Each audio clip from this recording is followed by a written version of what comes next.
کیا آگے یہ معاملہ ختم ہو گیا یا کہ جنگ کا اور یا کسی ایڈونچرزم کا اور ابھی بھی امکان ہے؟ ہندوستان اور پاکستان کے درمیان جنگ بندی ہوئی، کیا جنگ بند ہوئی یا نہیں؟ تو اس میں یہ کہوں گا کہ پاکستان نے اپنی طرف سے جنگ بندی کر لی تھی ایک ہندوستان کو فیصلہ کن جواب دینے کے بعد، جس میں پاکستان نے اپنی عسکری،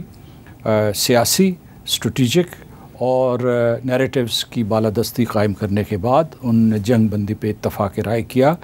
اور جو آگے کا راستہ ہے اس کے اوپر بھی اتفاق کر لیا کہ دونوں ممالک کے درمیان مذاکرات ہونے چاہیے اور اس ایجنڈے میں کشمیر ضرور موجود ہونا چاہیے۔ تو لیکن جنگ ایک اعتبار سے جاری ہے،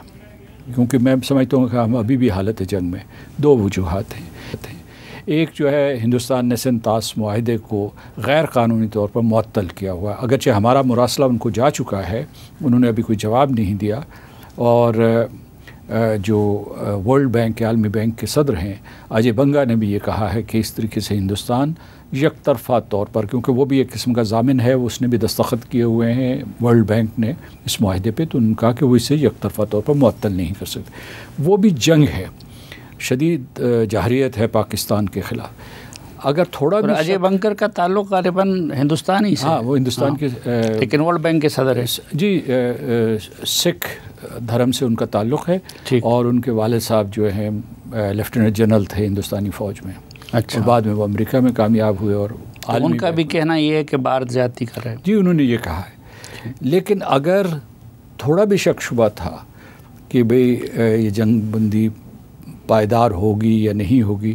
تو نریندر مودی نے جو تقریریں کی ہیں، پہلی جو تقریر کی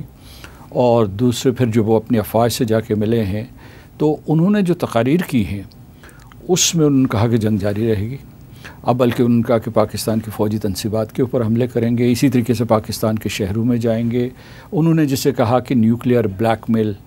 نہیں ہو سکے گی، تو اس میں انہوں نے یہ کہا ہے کہ وہ ایک ہم دونوں حالت جنگ میں ہیں، اور انہیں سیز فائر جو صحیح معنوں میں سیاسی سطح پہ سیز فائر نہیں کیا، یعنی افواج کے درمیان ہو گیا ہے۔ تو اس لیے آپ کے سوال کا جواب یہ ہے کہ ابھی ہم حالت جنگ میں ہیں، ہمیں چوکنا رہنا چاہیے، اور ہماری پوری فوج کی تیاری ہونی چاہیے، قوم کو بھی تیار رہنا چاہیے کہ ہندوستان مہم جوئی کر سکتا ہے۔ اگر مجھے آپ اجازت دیں تو اس میں تھوڑا سا میں یہ اضافہ یہ کرنا چاہتا ہوں کہ نریندر مودی، جیسا کہ آپ بھی فرما رہے تھے تھوڑی دیر پہلے، کہ اس جنگ کے بعد ان کی ہزیمت ہوئی ہے، ان کی جگ ہسائی ہوئی ہے ہندوستان میں، ہندوستان کا سیاسی شیرازہ بکھر گیا ہے، آوازیں خود سنگھ پریوار اور بھارتیہ جنتا پارٹی اور راشٹریہ سوائم سیوک سنگھ سے اٹھ رہی ہیں، تو اس لیے وہ سیاسی طور پر کمزور ہو گئے۔ تو نریندر مودی کے اس وقت جو ہے ان کے پاس تلوار اور ڈھال یہ ہے کہ یہ اس ارادے کا اظہار کرو کہ میں دوبارہ پاکستان کے اوپر حملہ آور ہوں گا، تاکہ ان کی جو ہے سیاسی ساکھ بحال ہو، اور ان کی جس کو کہتے ہیں جو سیاسی سروائیول ہے وہ کسی طریقے سے یقینی بنا سکیں۔ لیکن جتنے وہ خوفزدہ ہو گئے ہیں، جس طرح پاکستان نے ان کو سرپرائزز دے دیے ہیں اس معرکے میں، تو کیا وہ ذہن میں یہ نہیں لائے گا کہ اس کو اس سے بھی بڑا سرپرائز مل سکتا ہے اور اس کی پوزیشن مزید خراب ہو سکتی ہے؟ جی، اس میں عقل کی ضرورت ہوتی ہے، ریشنالٹی کی ضرورت ہوتی ہے، لیکن جب آپ اس قسم کی ذہنیت رکھیں یا ذہن رکھیں، مائنڈ سیٹ جس کو کہتے ہیں ہندوتوا، جس میں وائلنٹ ایکسٹریمزم کے اوپر آپ کا یقین ہے کہ آپ نے نہ صرف ملک کے اندر بلکہ اپنی تمام ریاستوں میں جو ان کی پریفری میں موجود ہیں، اور اپنے نیبرہڈ میں، ریاستوں سے میرے مراد تھا جو ان کے اپنا ہی جو ریاستیں ان کا حصہ ہیں یا صوبے ہیں ان میں، اور پھر جو ہمسایہ ممالک ہیں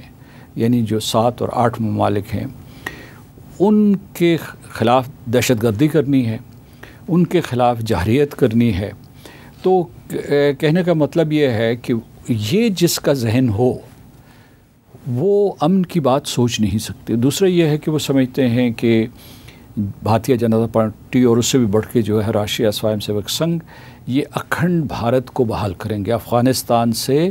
میانمار تک، کیونکہ اس قسم کے وہ بیانات بھی دے چکے ہیں، قدم بھی اٹھا چکے ہیں، یعنی ان کی اپنی کابینہ کے لوگ اس قسم کی بات کرتے ہیں۔ تو اس لیے جو اگر آپ کے ان کے ذہن کا ایک سنیپ شاٹ لیں تو ان کے ذہن میں یہ کہیں نہ کہیں یہ چیز ہوگی کہ پاکستان سے بدلہ لینا ہے. ٹھیک، لیکن اس میں ظاہری بات ہے پہلا اعلان بھی ڈونلڈ ٹرمپ نے کیا اور امریکہ کی ثالثی بھی ہے. پھر اب انہوں نے خود بتایا کہ اس میں سعودی عرب کی بھی کوششیں تھیں. تو اس جنگ بندی کو توڑنے کی صورت پہ وہ ممالک ناراض نہیں ہوں گے، وہ درمیان میں نہیں آئیں گے؟ اگر وہ فوری طور پر ایسا کریں تو امریکہ روکے گا اور سعودی عرب روکے گا. ہمیں یہ نہیں پتہ کہ کس وقت وہ حملہ کر سکتے ہیں، اور ایک یہ آپشن نہ بھی حملہ کریں، لیکن امکانات زیادہ ہیں کہ وہ حملہ کریں یا حملے کی تیاری کریں، جو میں نے اس کا جواز دیا تھا. لیکن اگر وہ دیر سے کرتے ہیں، 6 مہینے انتظار کرتے ہیں، انہوں نے اپنی قوتیں اور حکمت عملی دونوں کو مجتمع بھی تو کرنا ہے، کیونکہ انہوں نے دیکھا کہ دنیا کا سیناریو بدل گیا ہے.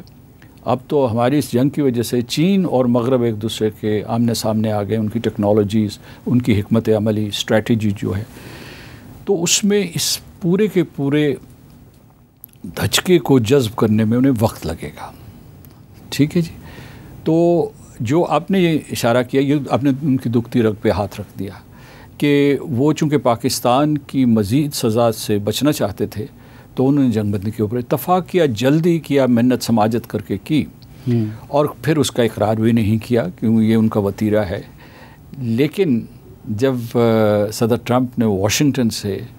ٹروتھ سوشل کے اوپر یہ اعلان کیا اور ان کا کہ اس میں امریکہ نے سہولت کاری کا فرض سر انجام دیا ہے، سٹپٹاہٹ دیکھنے کے قابل تھی. وہاں دلی میں سناٹا چھایا ہوا تھا ان کے چہروں پہ جو کابینہ کے ارکان تھے. اور اس کے بعد جو ہے انہوں نے اپنی پراکسیز، میڈیا پراکسیز کے ذریعے جو ہے صدر ٹرمپ کو اور امریکہ کو گالیاں دلوائیں. تو کہنے کا مطلب یہ ہے کہ جبکہ ہمارا جو میں سمجھتا ہوں کہ اس کے مقابلے میں ہمارا پاسچر، ہمارا بیانیہ بڑا معتبر اور اس بڑا متوازن. ہم نے یعنی جنگ بندی کے اوپر امریکہ کا شکریہ ادا کیا جو اس نے کوشش کی، سعودی عرب کا شکریہ ادا کیا، فرحان بن فیصل کا شکریہ ادا کیا جو ان کا وزیر خارجہ ہے، اور دوسرے اس سے بڑھ کے ہم نے امن اور سلامتی کی بات کی. نریندر مودی نے پاکستان کو دھمکی دی کہ میں اس عمل کو دوبارہ دہراؤں گا، دوبارہ جارحیت کروں گا اور اس مرتبہ اس کو وسیع تر کر دوں گا. تقابل کر لیجئے ان کا کہ کہاں جو ہے اس کو کیا کہتے ہیں کہ مورل ہائی گراؤنڈ کہاں تھا، دلی میں یا اسلام آباد.